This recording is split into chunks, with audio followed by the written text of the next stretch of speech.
देवाय नमः। कृष्णाय वासुदेवाय हरये परमात्मने प्रणतक्लेशनाशाय गोविन्दाय नमो नमः। हरि ओम स्वस्ति श्री गणेशाय नमः। ओम श्री सरस्वती नमः। ओम श्री वेद पुरुषाय नमः। श्रीमातृपेत्र चरणकमलेभ्यो नमः। ओम श्री गुरुचरण कमलेभ्यो नमः। समस्त पितृदेवता चरण कमलेभ्यो नमः। ओम समस्त कुल देवता चरण कमलेभ्यो नमः। कृष्णं नारायणं वन्दे कृष्णं वन्दे प्रीतसुतं। कृष्णं द्वैपायनं वन्दे कृष्णं वन्दे व्रजप्रियं। कृष्णं वन्दे व्रजप्रियं। मुखं करोति वाचालं पङ्गुं लङ्घयति गिरिं। यत्कृपातमहं वन्दे परमानन्दमाधवम्। कस्तूरितिलकं ललाटपटले वक्षौ स्तुले कौस्तुभम्। नासाग्रे वरमौक्तिकं करतले वेणुकरे कङ्कणम्। सर्वाङ्गे हरिचन्दनसुललितं कण्ठे च मुक्ताम्बली। गोपालस्त्रीपरिवेष्टितो विजयते गोपालचूडामणि। वंशी विभूषितकर्णं नवनीरदाभत।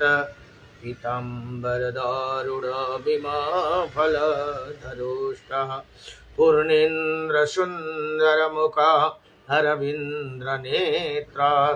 कृष्णात् परं किमपि ततो अहं न जाने।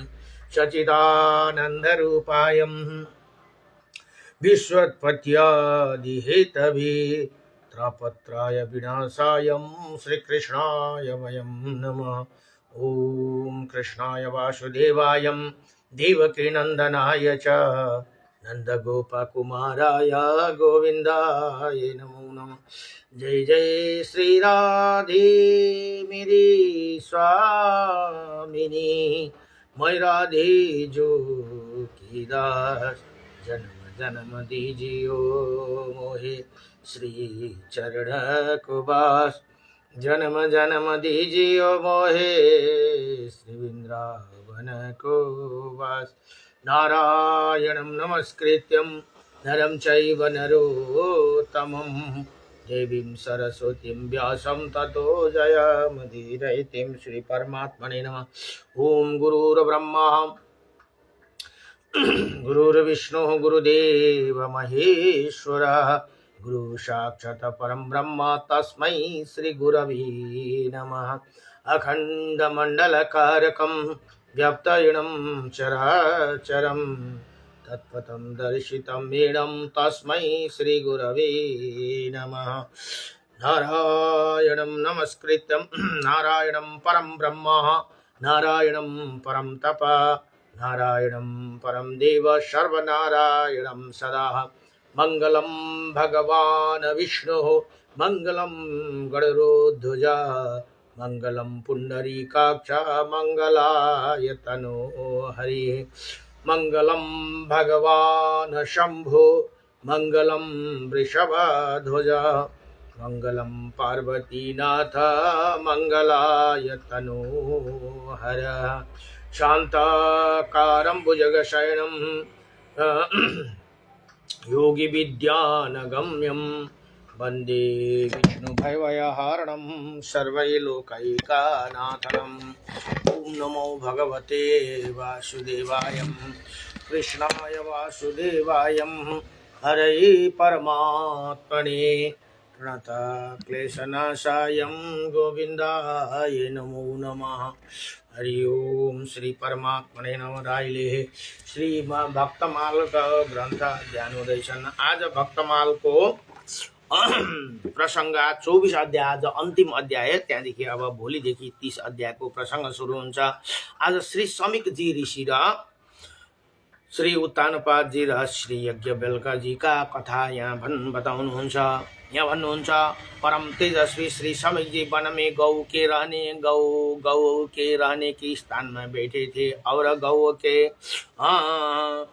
गौ का दूध पीते समय बछड़ा मुख से जो फेन निकालता था उसी को पीकर निरंतर तप में निरत रहते थे। जो बाछाले माउको उनको माता आफ्नो आमाको दूध चुस्दाखेरि जुन त्यो फिज निक्लिन्थ्यो त्यो फिजलाई प्राण गर्नुहुन्थ्यो अरे समिकजी ऋषिले। यस परम शांत दांत तीक्षु और क्षमाशील संत थे। वन में शिकार खेलने के लिए गए हुए राजा परीक्षित भूख प्यास से व्याकुल होकर इनके आश्रम में आए, परंतु मौन व्रत लेकर समाधि में स्थित होने के कारण ऋषि द्वारा राजा का समुचित सत्कार न हुआ। सुधार्थ तृष्णा अत हत विवेक राजा परीक्षित ने मुनि की स्थिति को बिना समझे ईर्षा और क्रोध के वशीभूत होकर धनुष की कोण से ऋषि के गले में मृतक सर्प को डालकर घर चले आए। जब ऋषि कुमार ने श्रृंगी, उनका पुत्र है, समिक का पुत्र होने सिंह ऋषि, श्रृंगी ये पता चला तो राजा के व्यवहार से क्षोभित होकर उन्हें श्राप दे दिया कि आज से 7 दिन में यो कथा समिक ऋषि के रे राजा परीक्षित र श्रृंग ऋषिले श्राप दिएको कथा यो भागवतमा हुँदछन्। राजा ऋषि परीक्षित को तक्षक नाग डसलेगा जिन समय ब्रह्मा ऋषि समिका के ये सब मालूम हुआ तो उन्होंने पुत्र का अभिनंदन नहीं किया। उनकी दृष्टि में परीक्षित श्राप के योग्य नहीं थे। उन्होंने कहा, मूर्ख बालक हो, तुम्हें थोड़ी सी गलती के लिए इतना बड़ा श्राप देकर बहुत बड़ा अपराध किया। तुम्हें भगवान का स्वरूप राजा को साधारण मनुष्य के समान नहीं समझाना चाहिए भनेर यहाँ बताउँदछन्। राजा ईश्वर का अंश होते हैं, यथा नारायणम च नराधीपम। जिस समय राजा का स्वरूप धारण करके भगवान पृथ्वी पर नहीं दिखाई देंगे, उसी समय राज्य का बस निरंकुश प्रजा मनमान आचरण करने लग जाएगी। तब उसे अपराध के साथ हमारा कोई संबंध नहीं होने पर भी वो हम पर लागू होगा भनेर यहाँ समिक ऋषिले आफ्नो पुत्र सिंह ऋषिलाई बताउनुहुन्छ। सम्राट परीक्षित तो बड़े यशस्वी और धर्म धुरंधर है। उन्होंने बहुत से अश्वमेध यज्ञ किए और भगवान के प्यारे भक्त है। वही राजा ऋषि भूख प्यास से व्याकुल होकर हमारे आश्रम पर आए थे।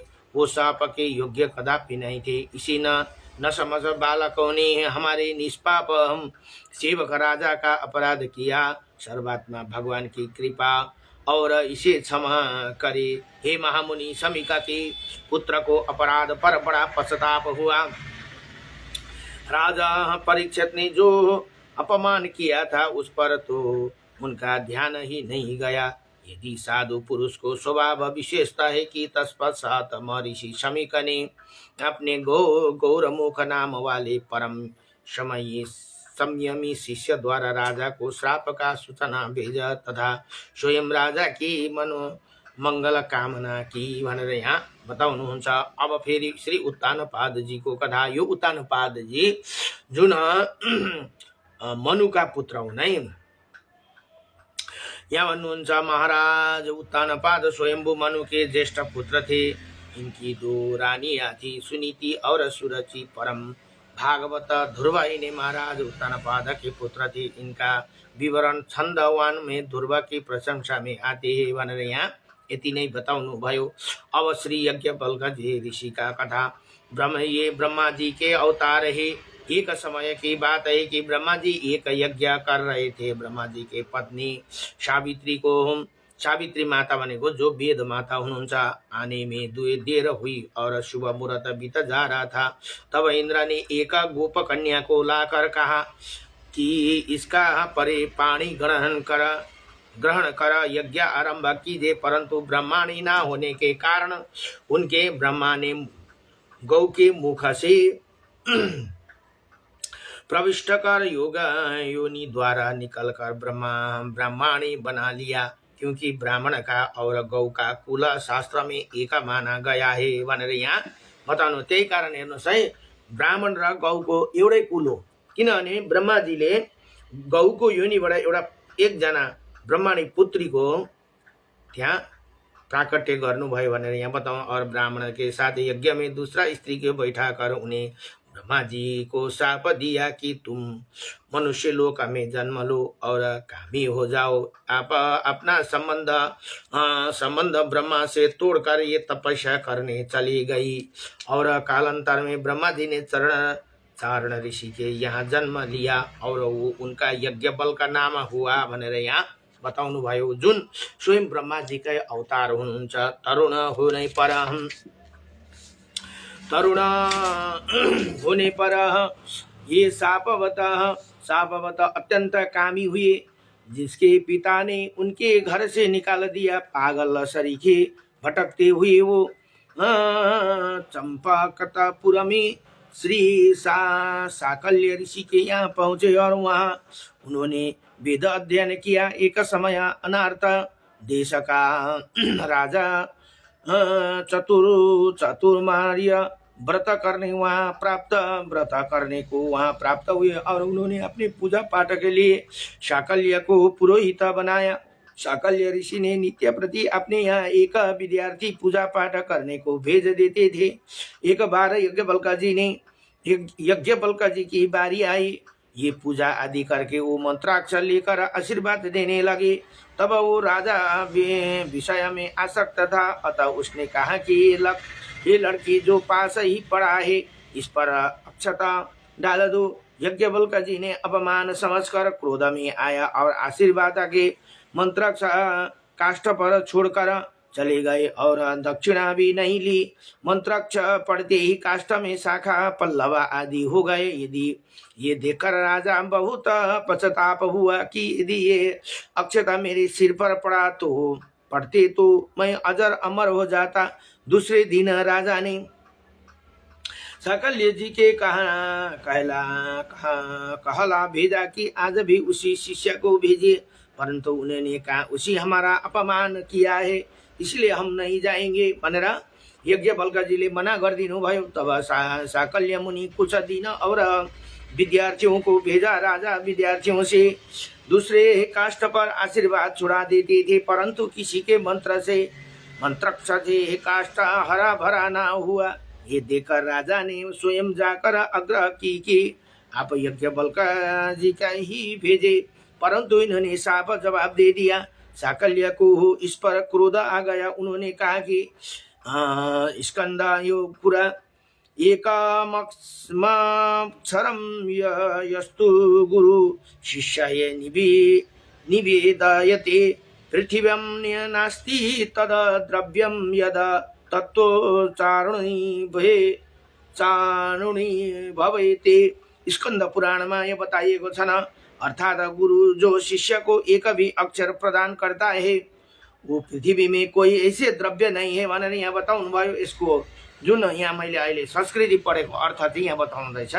जो शिष्य देखकर उसे उत्तीर्ण हो जाए भनेर यहाँ बताउनु। उत्तर में यज्ञवल्क्य जी भन्नुहुन्छ यहाँ, अर्थात जो गुरु अभिमानी हो, कार्य अकार्य करना क्या करना उचित है या क्या नहीं को नहीं जानता, ऐसे दुराचारी चाहे वो गुरु ही क्यों ना हो, उसे परित्याग कर देना चाहिए। तुम हमारे गुरु नहीं, हम तुम्हें छोड़कर जाते। ये सुनकर साकल्य ने अपनी विद्या लौटा देने को कहा और अभिमंत्रित जल दिया कि इसे पीकर वमन कर दो। यज्ञवल्क्य जी ने वैसे ही या किया कि अन्न के साथ वो सब विगत उगल दी। विद्या निकालने जाने से वो मूढ़ बुद्धि हो गए। तब उन्होंने हाट केशोर में जाकर सूर्य की 12 मूर्तियां स्थापित करके सूर्य की उपासना की। बहुत काल बीतने पर सूर्य देव प्रकट हुए और वर मांगो कहो। कहो। यज्ञवल्क्य जी ने प्रार्थना की, मुझे चारों वेद सांगो पांगो पढ़ा दीजिए। सूर्य ने कृपा करके इन्हें वो मंत्र बतलाया जिसे वो सूक्ष्म रूप धारण कर सके, और कहा कि तुम सूक्ष्म शरीर से मेरे रथ में घोड़े के कानों में बैठ जाओ, और मेरे कृपा से मेरे कृपा से तुम्हें ताप ना लगेगा। मैं वेद पढ़ाऊंगा, तुम बैठे बैठे सुना। इसी प्रकार यज्ञवल्क्य ने सूर्य से सांगो पांगो 4 वेद पढ़ा। और भनेर यहाँ यो स्कंद पुराण को कथा यहाँ बताउनु भयो। श्रीमद् भागवत में इनकी कथा का इस प्रकार यज्ञवल्क्य जी ने ऋग्वेद संहिता वाल्मीकि मुनि से और बस्कल ने पेला से सुनी।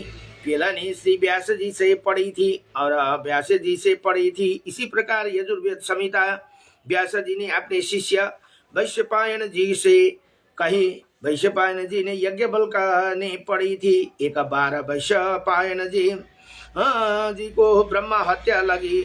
हत्या लगने का प्रशंसा इसी प्रकार है कि एक बार समस्त ऋषियों ने किसी विषय के संबंध में विचार करने के लिए मेरु पर्वत पर एक सभा करके निश्चय किया। उनमें यह नियम किया गया कि जो ऋषि उसी सभा में सम्मिलित नहीं होगा उनके 7 दिनों के लिए ब्रह्म हत्या लगेगी। उसी दिन वैशंपायन को पिता का श्रद्धा था, इसलिए वो अपनी नित्य क्रिया के लिए अंधेरों में ही उठकर स्नान जाने लगे। तो एक बालक पर उनका पैर पड़ा और वो मर गया। इसी बालक हत्या के शोक में वो सभा न जा सके। इसी प्रकार एक तो उन्हें बाल हत्या लगी, दूसरे ब्रह्म हत्या।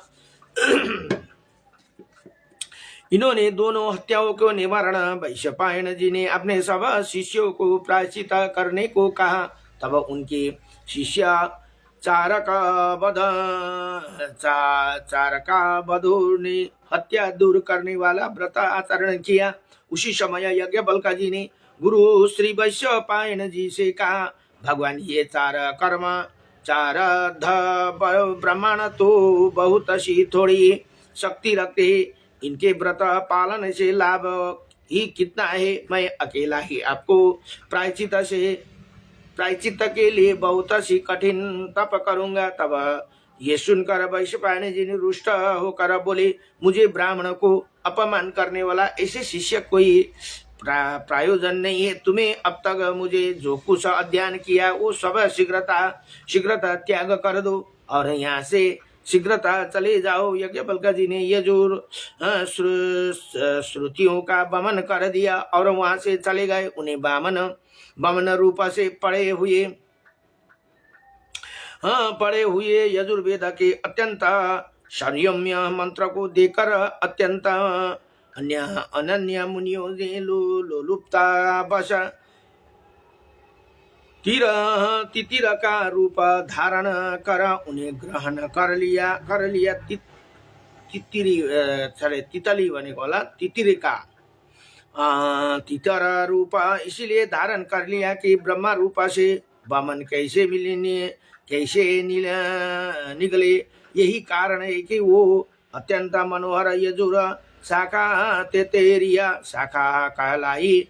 तत्पश्चात यज्ञवल्क्य ने वैशंपायन जी भी जिनके ना जानते वो ऐसे यजुर श्रुतियों का प्राप्ति के लिए सूर्य भगवान की आराधना की। इसी उपासना से प्रसन्न होकर भगवान सूर्य ने अवश्य अश्वरूप धारण कर उनकी कामना अनुसार उन्हें वैसे ही यजुर श्रुतियों का प्रदान की।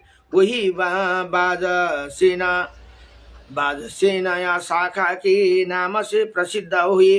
बाजसेनिया संहिता को आचार्य होने से इनका नाम बाजसेना भी हुआ। मैंने यहाँ बताऊँ, एक बार मोक्षविता जनक के पिता देवरात जी ने यज्ञ किया।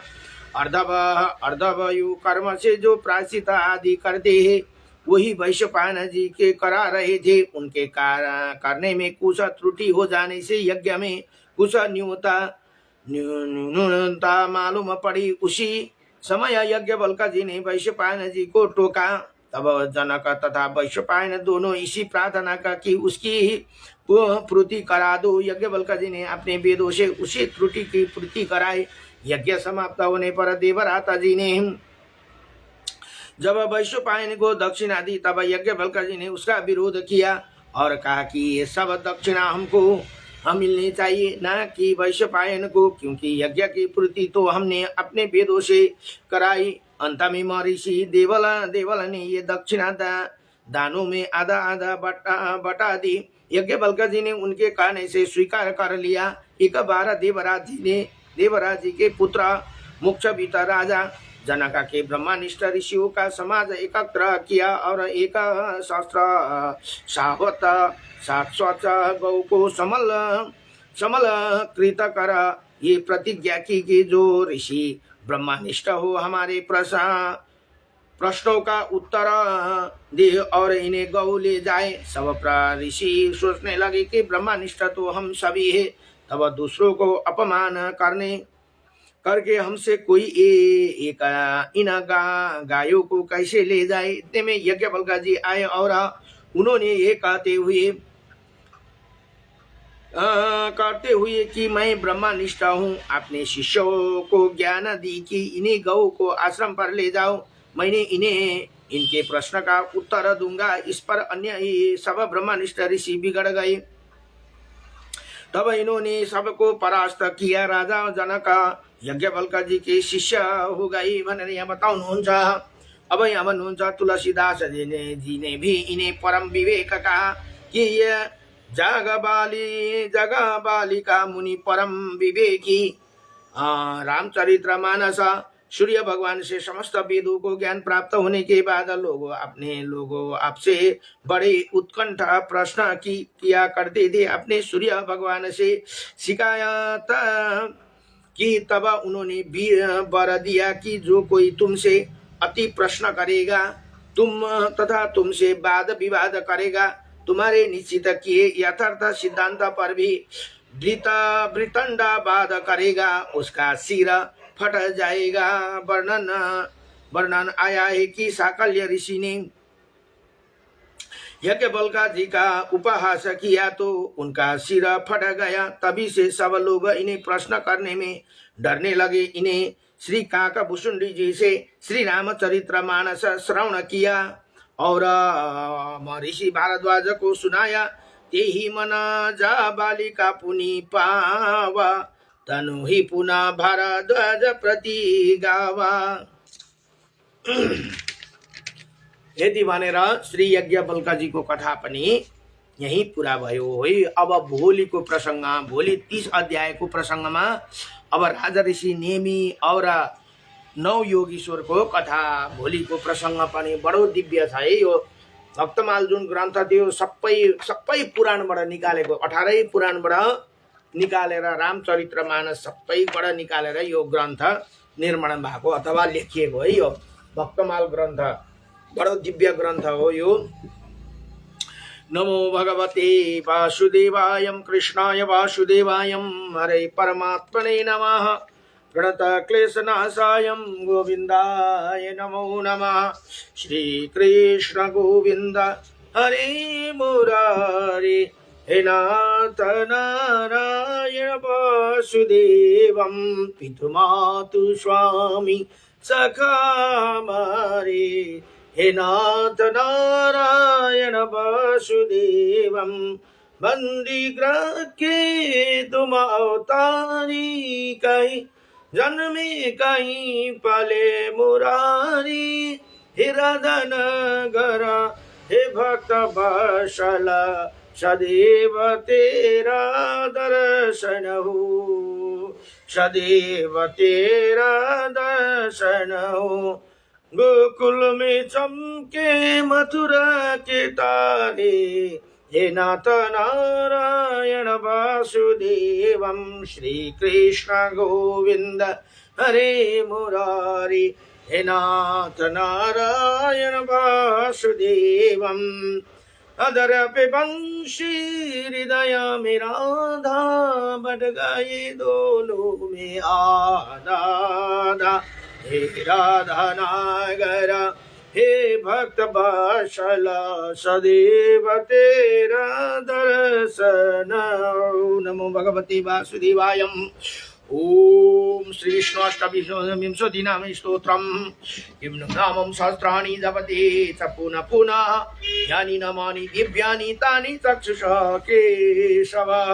अर्जुन ने यहाँ भगवान कृष्णलाई प्रश्न गर्नुहुन्छ, हे भगवान केशव, मनुष्य बार बार 1000 नाम जप किन गर्छन्, उनको दिव्य नामको वर्णन गर्नुहोस् भने भगवान श्री भगवान उवाच, भगवान भन्नुहुन्छ, मत्स्यं कुर्मं वराहं च वामनं च जनार्दनं गोविन्दं पुण्डरीकाक्षं माधवं मधुसूदनं पद्मनाभं शास्त्राक्षं वनमालि हलायुधं गोवर्धनं हरिकेशो वैकुण्ठं पुरुषोत्तमं विश्वरूपं वासुदेवं रामनारायणं हरिं दामोदरं श्रीधरं च वेदांगं गरुडध्वजम् अनन्तकृष्ण गोपालं जपति नास्ति पादकं गावं कोटिप्रदनस्य अश्वमेधस्य च कन्यादानं शास्त्रं फलं प्राप्नोति मानव अमावास्यया पूर्णिमास्याम् एकादशं तथैव च संध्याकाले स्मरे नित्यं प्रातःकाले तथैव च मध्याह्ने च जपे नित्यं